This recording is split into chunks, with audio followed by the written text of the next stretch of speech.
안녕하세요, 슈원스쿨 여러분. 술술 써지는 프랑스어 작문, 저는 강사 막형입니다. 오늘은 오리엔테이션 시간인데요. 이 수업에 대한 안내를 해드릴 것입니다. 첫 번째로는 수강 대상, 두 번째로는 강의 구성 및 특징, 마지막으로 수강 효과 말씀드릴게요. 일단은요, 아두 그리고 배양 정도의 프랑스어 실력을 가진 분들이 들으시면 효과가 좋으세요.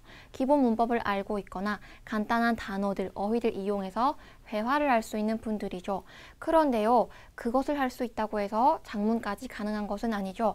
이처럼 프랑스어 글쓰기에 어려움과 두려움을 가진 분들, 기본 실력이 있어도 그 두려움을 느끼는 분들을 위해서 준비를 했습니다. 그리고요, 프랑스어 작문 형식이 중요한데요. 어떠한 주제인지 그것에 맞춰서 각각 형식에 맞는 프랑스 글쓰기를 같이 해보기 위함입니다. 마지막으로 이 작문, 프랑스 유학을 위해서 필수적이죠. 왜냐? 델프 시험을 붙으셔야 되죠. 프랑스어 유학과 델프 시험 준비하고 계신 분 또는 취업을 준비하고 계신 분들을 위해서 이 강의를 준비를 했어요. 그러면 프랑스어 작문, 이거 왜 배워야 할까요? 프랑스에서는요, 아직 우리나라와는 다르게 편지, 이메일 등으로 행정 업무, 등록 업무를 많이 처리하고 있어요. 그리고 그냥 내가 하고 싶은 말만 쓰는 것이 아니라 이 형식을 갖추어서 내 의도를 전달해야 됩니다. 이 작문 수업에서 정말 중요하게 다루는 부분, 바로 이 형식을 배우는 것이죠. 그리고요, 바칼로레아라고 하죠. 우리나라의 수능입니다. 수능, 바칼로레아나 대학의 일반 시험에서 이 논리적인 글쓰기가 계속 요구됩니다. 말을 할 때도, 발표를 할 때죠. 그때도 항상 논리적인 방식으로 말을 하는 것이 중요해요. 이때 델프 쓰기 시험은요, 이 모든 시험들을 위한 예비 단계라고 보시면 되세요.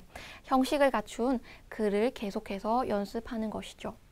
프랑스어 글쓰기, 그러면 무엇이냐면요, 간단하게 소개를 해드릴게요. introduction, développement, conclusion, 즉 서론, 본론, 결론입니다. 이 구성 속에서 나의 주장 또는 문제제기, 프로블레마틱하죠. 그것을 논리적으로 구성해서 보여주는 것입니다. 예를 들어서 introduction, 여기서 내가 본론에서 말할 거 블랑 제시해야 되죠. 본론에서는 그 블랑대로 순서대로 표현해야 됩니다. 결론에서는 데벨로프몽 정리해서 나의 의견을 말하는 구성이죠. 우리의 수업은 이 3단 구성까지 도달할 수 있게끔 준비를 해 두었어요. 특징을 구성과 특징 보여드릴게요.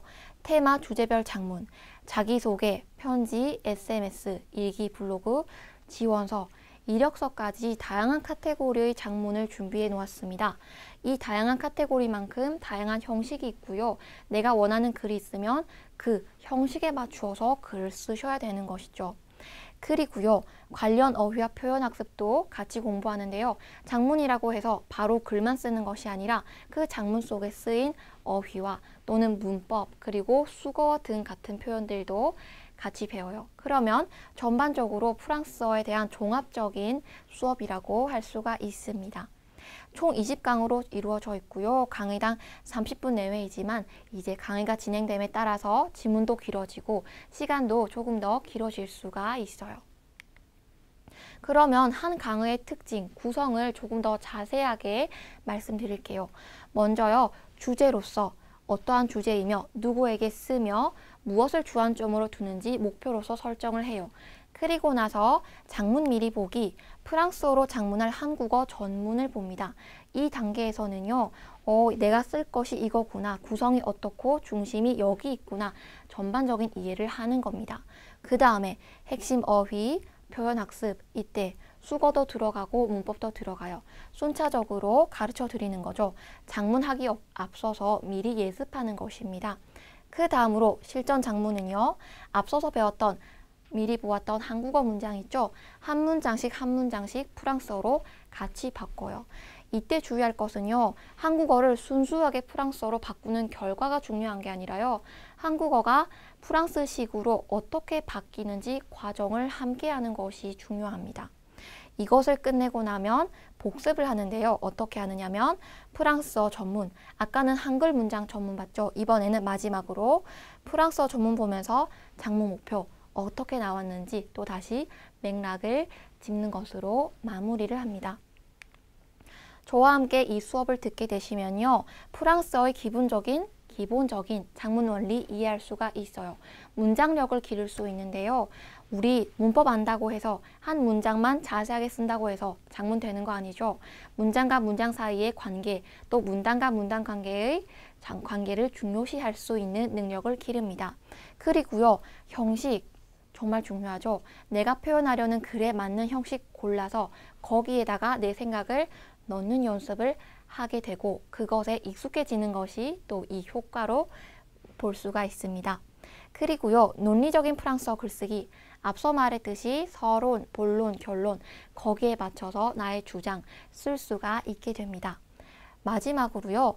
단순한 자격증 대비 즉 단기간의 그 과정을 위해서만 작문을 하는 것이 아니라요. 프랑스 일상생활, 학교생활 이 체류 동안 이어지는 장기적인 목표를 위해서도 이 작문 수업 정말로 중요합니다.